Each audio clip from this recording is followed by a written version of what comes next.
3.141592. Oh, sorry. I was just practicing my memory. It's a popular method humans use to hold on to information long after they've learned about it. You might have used it yourself in the past and realized it's not perfect.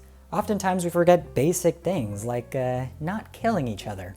But in the realm of fiction, we can create characters that aren't held back by these real-world limitations. Characters with photographic memory. And I want to rank them.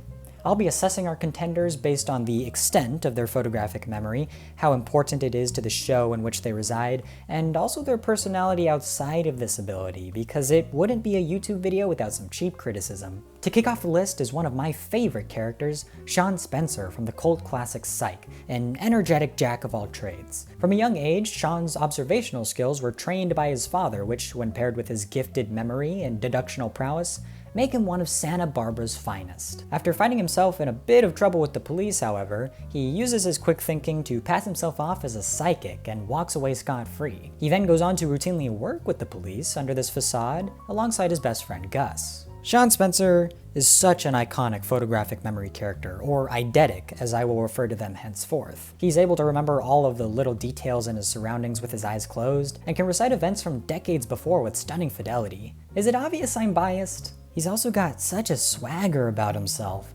often opting for the most theatrical and boisterous reveals once he's figured out who done it. He is always a joy to watch when paired with Gus, and is quite popular with others for his goofy yet confident personality. I don't see him anywhere lower than S tier. In stark contrast to this wily and extroverted character, we have Adrian Monk from Monk, a socially awkward but good-hearted detective with the SFPD who possesses a strong eye for detail. Now, I haven't seen every episode from this show, but it's still very near and dear to my heart. That being said, Mr. Monk is not perfect. He suffers from crippling OCD and a laundry list of phobias that was only worsened when he lost his wife in a senseless car bombing.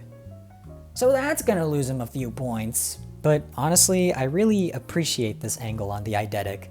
It's the most realistic and not one we really see anywhere else in media. Mr. Monk's story is tragic, but he's able to be a really compelling and even joyous character at times because of it. And he generally holds good relationships with both his coworkers and his two assistants, who are both unreasonably attractive. He may not be some ultra suave, hip dude, but he's a stand-up guy.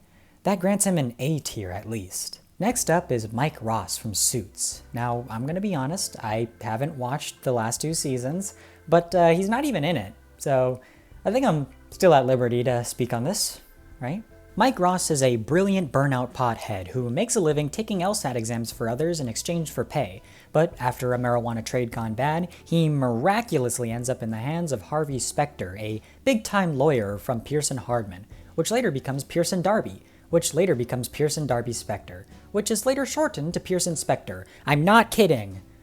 They change it like twice a season. Mike Ross is easily the most powerful eidetic of them all. He's able to memorize this page of random text and numbers, this entire legal handbook, and this 5,000-page long complaint. Unfortunately, this feature of his character started to take a backseat after a few seasons, being overshadowed by the ever-present conflict of him keeping his secret, that he's not actually a lawyer.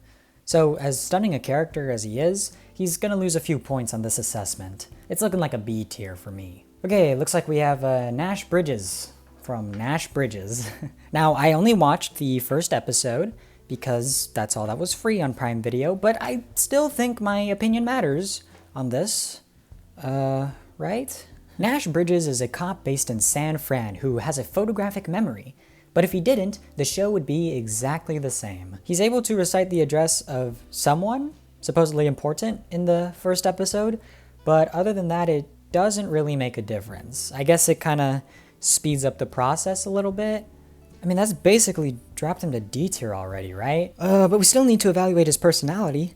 He's a quick-witted guy and sociable at work, but doesn't really have a great hold on things in his personal life. He's twice divorced and struggles to make time for his daughter due to the unpredictable hours of his profession. I honestly don't see him getting anywhere other than an F tier, unless I'm missing something. I mean, I did only watch the 1 episode. It'll be fine. It's an old show. No one will care. Okay, Sheldon Cooper from The Big Bang Theory. When I found out that this guy has a photographic memory, my first thought was, fuck. I have to watch this show now. But after a few episodes, I realized I don't have to watch this, and I turned off my TV. So I don't really have a lot to say on this one. Maybe we can look at Reddit. Should we do that? Let's do that. Yeah. Okay. Alright, that's pretty harsh. I guess most people really hate this show. Or they like it and still think it went on way too long. But young Sheldon's better.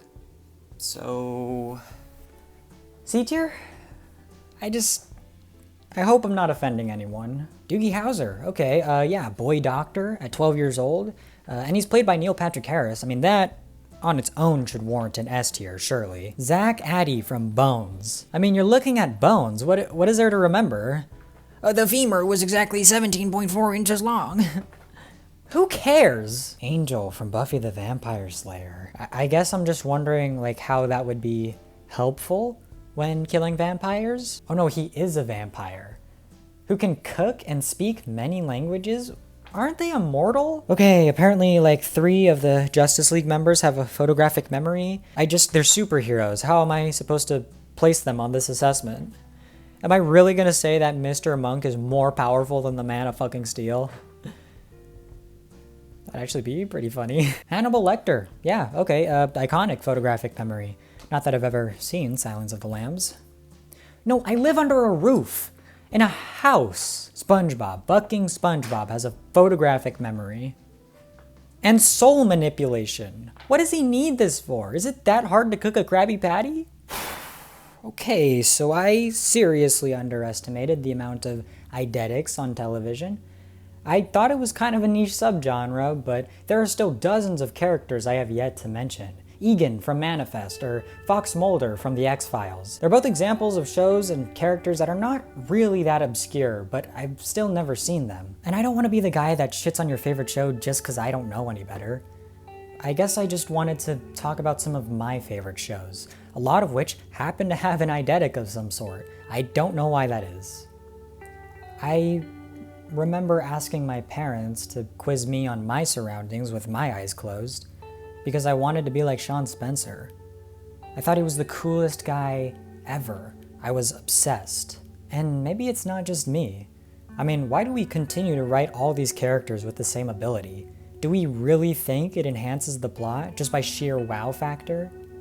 Or is it something else? Something deeper? Maybe we like these characters so much because they're a glimpse into what it would be like if we weren't so fallible ourselves. If we didn't forget birthdays or anniversaries.